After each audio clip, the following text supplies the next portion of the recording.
Ladies and gentlemen, welcome back to another Daily Music Leads video. Today we are going to be looking at some of the steps and processes that I took to make my epoxy resin tabletop. Right now you are looking at the workshop. It has many different sizes of wood. We're going to be doing a smaller tabletop, about 30 to 30 centimeters. I will also be voice-overing some parts of the steps to clarify and explain them a little bit more. Let's get right into it. First, obviously we have to pick the kind of wood that we're going to use for our creation, our artwork. And the workshop has a large variety of different wood. In the end, I chose this one because it looks kind of special with its colors and different lines and different shapes. And I kind of want to play around with that. But before we start, notice the green outline here is all the wood that's going to be chipped away and cleaned off when we are processing the wood later on.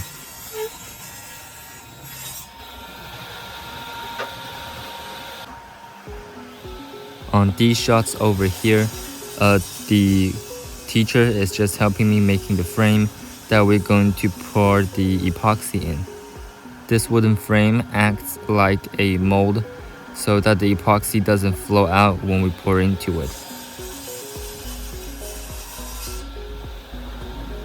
It was actually quite unfortunate that I couldn't experience this part of the epoxy making myself because he said it was too dangerous to operate a table saw without special training.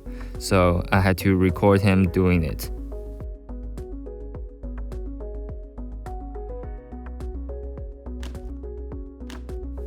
After gathering all the essential pieces of the frame, which consists of a bottom board, 4 planks for the sides, as well as the wood, 2 pieces of wood themselves. Notice this burn mark that was caused by the table saw. The friction was so high that it burned the wood. I wanted to include this section just as a little visual representation of what we're going to do. So we need to push the 2 sides, drill them together, and put a special PET tape on the frame. This helps avoiding the epoxy sticking to the wood and makes it easier to rip off.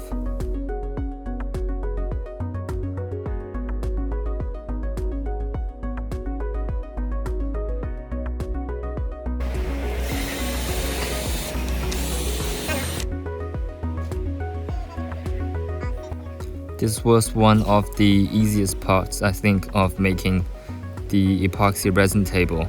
Just have to make sure that the planks are aligned and the wooden board is all aligned, and then we have to drill holes in the center as well as a nail to secure the frame.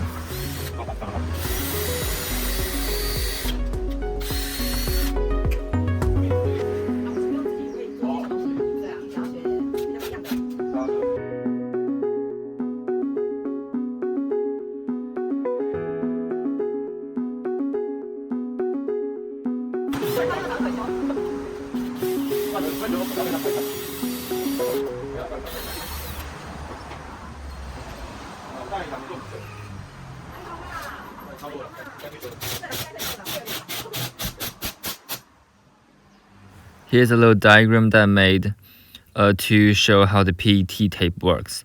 So if you zoom in on the wood, you're going to see there's a lot of little imperfections on the wood because it's an organic structure. By putting a PET tape, or any tape for that instance, on top of it, it will make sure that the epoxy will only stick to the tape, which is very smooth and easy to peel off afterwards, and not on the wood. And I would also like to add that this PET tape is quite special for its application. It's very smooth on the top, but it's not very sticky. It's not half as sticky as packaging tape. But the other side is extremely smooth, making it easy to rip off after use.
had a little bit of trouble when applying the tape to the corners, since the tape will fold on itself when it goes over the corner, making it a little bit difficult to apply.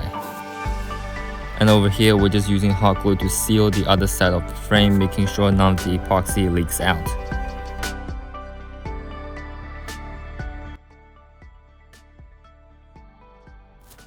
This step is just us taking away any pieces of wood that might rot or fall off during the molding process.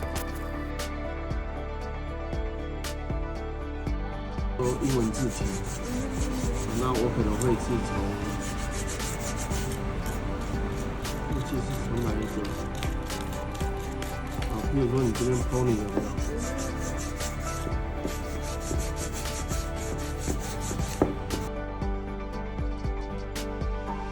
And of course, a power tool makes it a lot easier.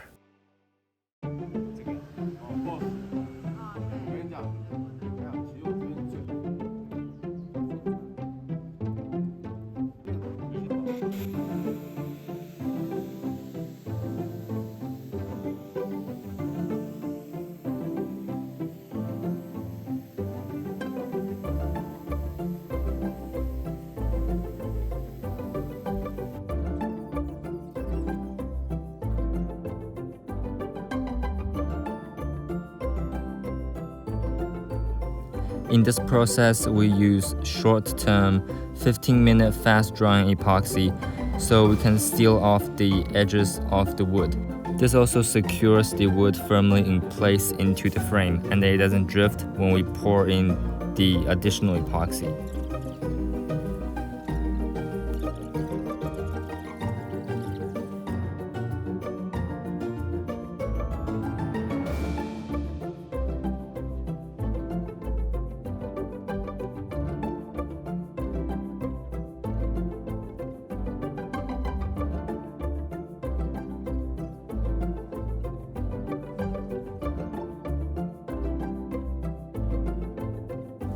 On this step, we will be starting the actual mixing and pouring of the epoxy. Here are some epoxy tips while the instructor makes it for us. If you want to roughly calculate how much epoxy you need, just take the approximate dimensions of the empty space. Using width times length times height, we can calculate how much we need. Remember that some epoxy weighs 0.98 or 0.05 lighter or heavier than water, depending on the brand. And hard epoxy always comes in 1 to 2 ratios. Stir counterclockwise or clockwise to avoid bubbles.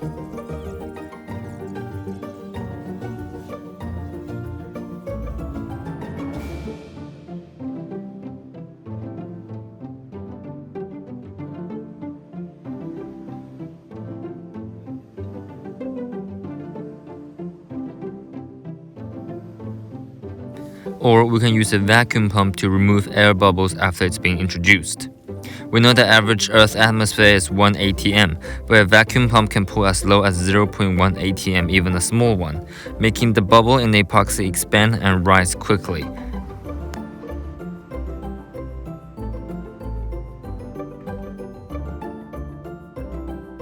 And our instructor's own homemade vacuum pump is not the quietest thing in the world.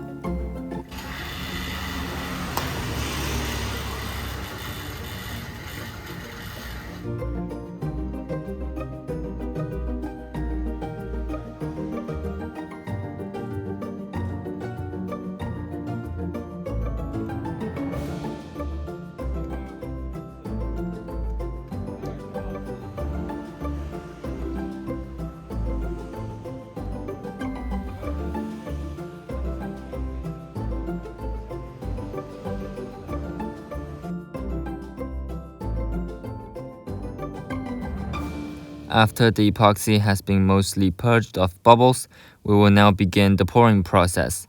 I wanted to make a river-like flow into the stream. So we will be using a darker color blue as well as a lighter color blue. And those two colors will start clashing into each other as if there was a lake that emerged into a larger ocean. We also poured a clear epoxy to make that effect more dramatic and stirred around to separate the colors clearly.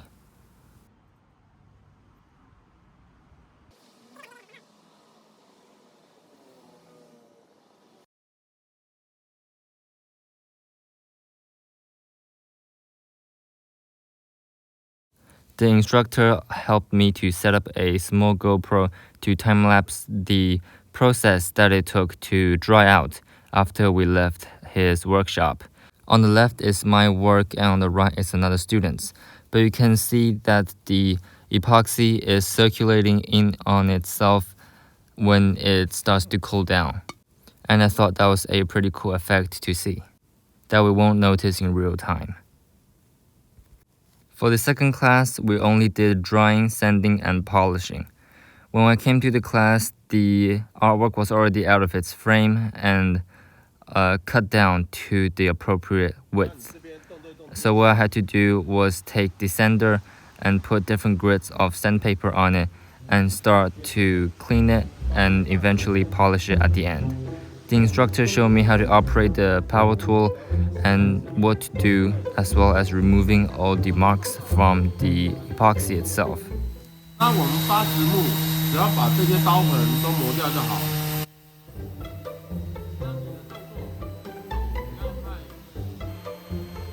And I hereby introduce you to a short sanding montage, since the second class was mostly just sanding as well as polishing.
And this is the final product about 2 months after I left his workshop.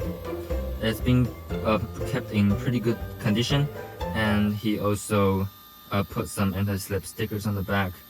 And I've decided to laser cut my name, Ken, on the bottom left, which I thought was a really nice touch. I really liked how the wood and the epoxy transitioned into each other. It was very flat, very smooth, and nothing came apart after after I left the workshop. However, I didn't really like how smooth the wood is. Even though the epoxy was very smooth, it was very polished, but the wood felt a little bit too smooth for my liking to feel like real authentic wood. And it feels just like plastic now. So in the future, when I make my own product, I will either leave the wood under the epoxy and not expose any wood, or I will leave the wood a little bit less polished.